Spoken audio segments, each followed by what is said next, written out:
Ready start. महोदय, विकासशील देशों में सरकार का बड़ा प्रभाव होता है। जब उन देशों की सरकारें बदलती हैं तो विकासशील देशों की तुलना में इन देशों की जनता का कहीं अधिक बड़ा भाग इन परिवर्तनों से प्रभावित होता है। यह बात सरलता से देखी जा सकती है। जब विकासशील देशों में चुनाव होते हैं तो वहाँ भारी संख्या में मतदाता वोट डालते हैं। इसी हिसाब से यदि लोकतंत्री प्रणाली भंग हो जाए तो उससे होने वाली निराशा और परिणाम स्वरूप उस पर से विश्वास उठ जाने की कल्पना की जा सकती है। इस तरह हर जगह राजनीतिक स्थिरता लोकतंत्र की सफलता पर निर्भर करती है। अतः प्रश्न यह है कि चूंकि ब्लॉकों की व्यवस्था के लोकतंत्र को विशेष महत्व नहीं दिया जाता था या शायद नहीं दिया जा सकता था, फिर क्या आज यह सोचना आवश्यक नहीं हो गया कि सुस्थापित लोकतंत्र विश्व में अपनी प्रणाली की सफलता के लिए क्या करे, जिससे सरकारों का काम स्पष्ट नजर आए और वे हर जगह जन सामान्य की आकांक्षाओं के अनुसार चलें।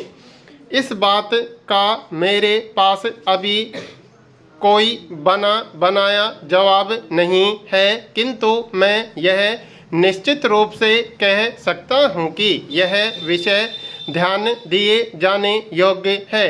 मैं एक ऐसे व्यक्ति के रूप में आपका ध्यान दिलाना चाहता हूँ जिसने एक विकासशील समाज के सबसे निचले स्तर पर काम किया और अनुभव पाया, जिसने महान नेताओं के नेतृत्व में स्वतंत्रता के लिए संघर्ष किया, स्वतंत्रता प्राप्त की और तब से उस स्वतंत्रता को मजबूत बनाने के लिए प्रयत्नशील है। और यह भी एक ऐसे विशाल और विविधता वाले देश में जहां सदियों से कोई भी कार्य सहज ढंग से नहीं हुआ और जहां हमें निरंतर तलवार की धार पर चलना पड़ा है। एक और विषय है जिसमें हमें जिम्मेदारी बरतने की आवश्यकता है, विचार और कार्य दोनों में। इसी भावना के साथ हमें अपने ग्रह पृथ्वी के संसाधनों की देखभाल करनी है। जब हम विकास पथ पर चलने लगते हैं तो हम उन संसाधनों का भी दोहन या दुरुपयोग करने लगते हैं जो वास्तव में केवल हमारे नहीं, केवल हमारी भावी पीढ़ियों के लिए है।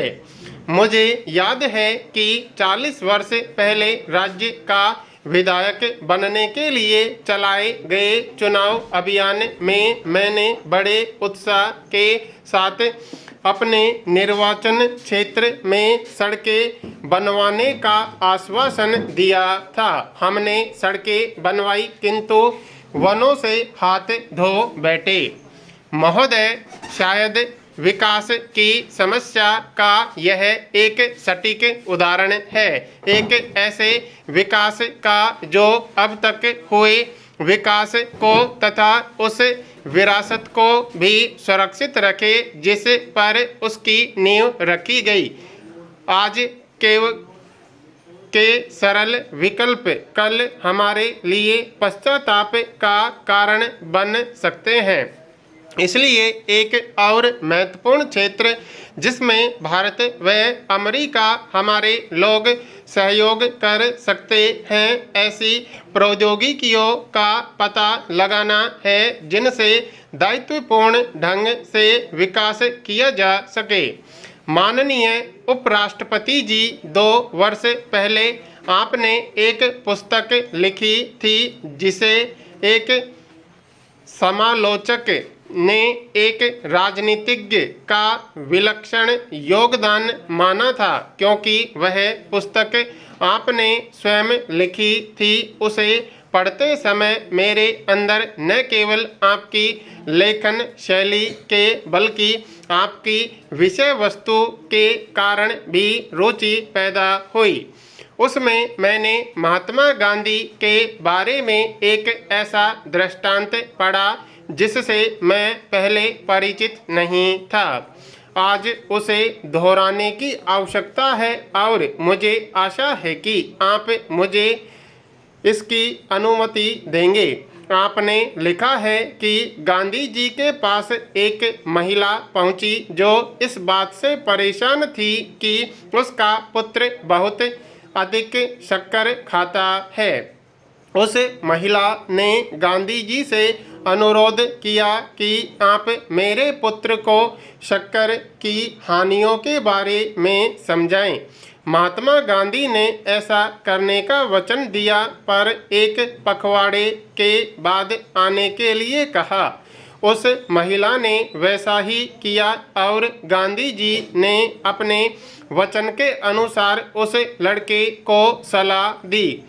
माँ ने उसके प्रति बहुत बहुत आभार व्यक्त किया, लेकिन वह अपनी इस उलझन को छिपा न सकी कि आखिर गांधी जी ने क्यों मुझे 2 सप्ताह बाद आने के लिए कहा। गांधी जी ने बड़ी ईमानदारी से उत्तर दिया, मुझे स्वयं शक्कर खाना छोड़ने के लिए 2 सप्ताह की आवश्यकता थी।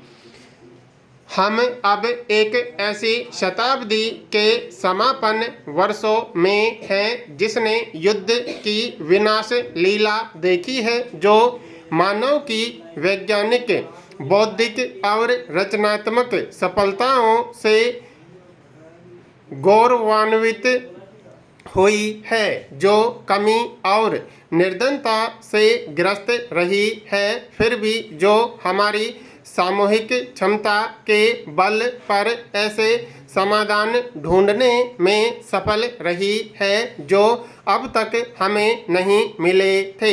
हम उन समाधानों को मानते हैं, परंतु किसी और को उन्हें अपनाने के लिए कहने से पहले हमें गांधी जी की तरह उन पर पालन करने के लिए कम से कम 2 या 3 सप्ताह का समय लेना पड़ेगा।